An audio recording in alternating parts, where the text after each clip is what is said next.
Hola, bienvenidos. Quiero reflexionar sobre una porción del capítulo 11 de Lucas. Siempre hay que centrarse en una porción porque para mí todo el capítulo en tan breve tiempo es imposible. Pero la frase que quiero traer o las palabras que quiero traer del Evangelio es: mientras él decía estas cosas, una mujer de entre la multitud levantó la voz y le dijo: bienaventurado el vientre que te trajo y los senos que mamastes. Y él dijo: antes, bienaventurados los que oyen la palabra de Dios y la guardan. La palabra bienaventuranza, que aparece como un término un poco religioso en las Escrituras, pero en sí la palabra bienaventuranza indica una persona afortunada y feliz. Ya digo, hay otros significados más religiosos, pero para nosotros quedémonos con esta palabra afortunado y feliz. Es interesante.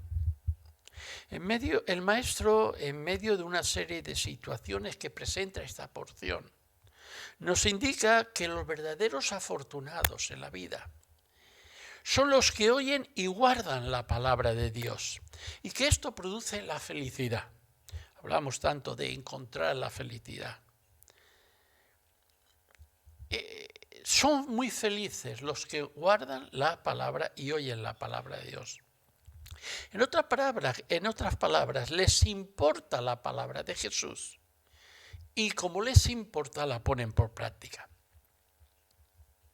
También el maestro, aquí en esta porción, nos indica que una casa dividida contra sí mismo cae. Pongámonos en situación del texto donde el Señor desarrolla este principio. La gente opinaba, sobre todo azuzados por los fariseos, los escribas, que el maestro hacía los milagros y expulsaba a los demonios de la gente porque el diablo le daba permiso para hacer esto. Jesús les dice sencillamente: si es así, que yo por el poder de Satanás echo fuera a los demonios, el reino de Satanás está dividido porque yo mismo estoy actuando en contra de ese reino.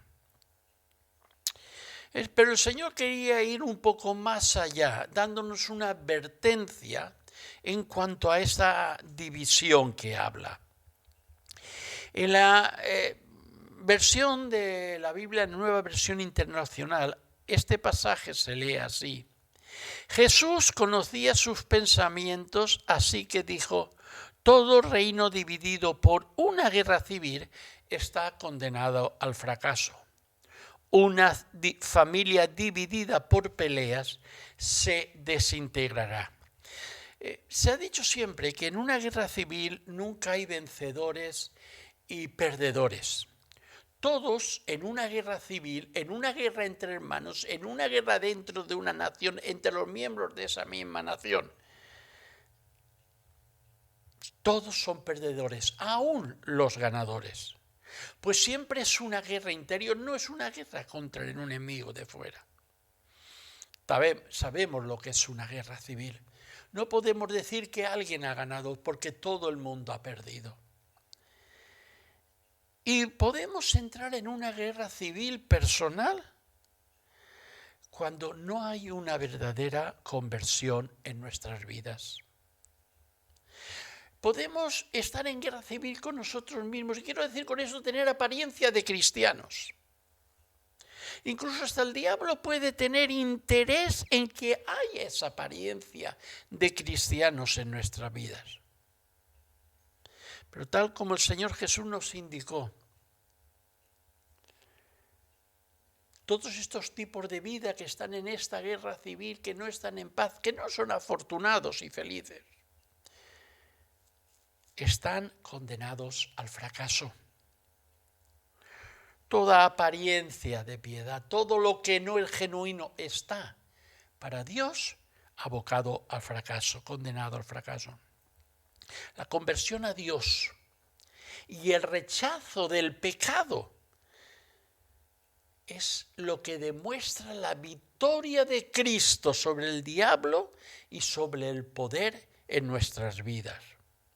Y es a partir de esa conversión a Dios, en este punto que somos restaurados a la verdadera libertad, la libertad de los hijos de Dios. Es a partir de aquí que el creyente entra en una unidad con Cristo.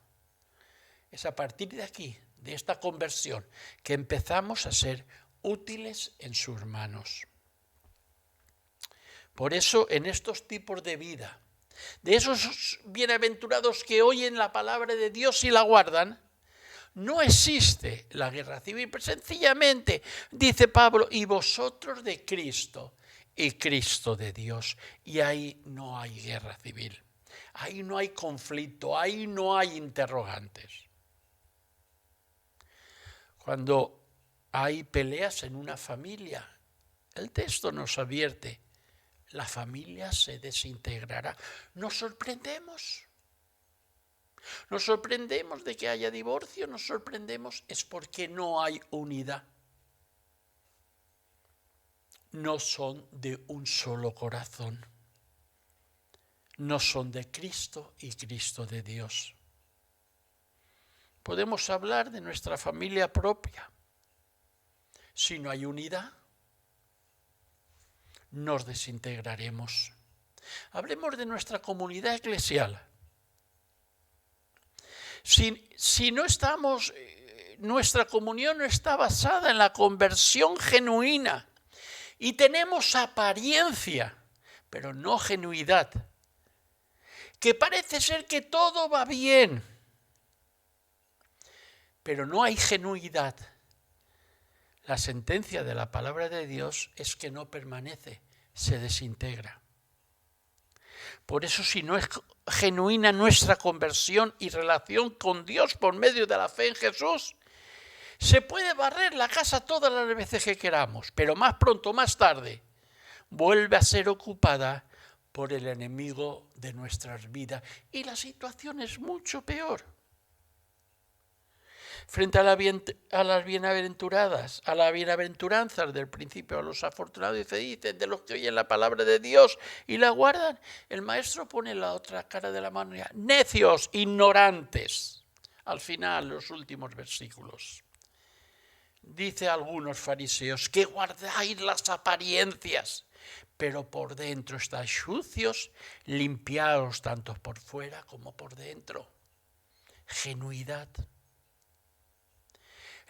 Más adelante dice, qué triste y cuánto sufriréis si os empeñáis en cumplir lo superficial de la palabra y olvidáis lo importante de ella. Dice también, qué triste y cuánto sufriréis cuando busquéis el que la gente os considere y os respete por lo que creéis que sois y no por lo que Dios ha hecho en vuestras vidas. También dice, qué triste y cuánto sufriréis cuando seáis de tropiezo a otros con vuestros ejemplos. Debida leerlo desde el verso 37 al final. Empeñémonos, hermanos, hermanas, empeñémonos en ser de los que somos felices, de los que somos bienaventurados, porque oímos y guardamos su palabra.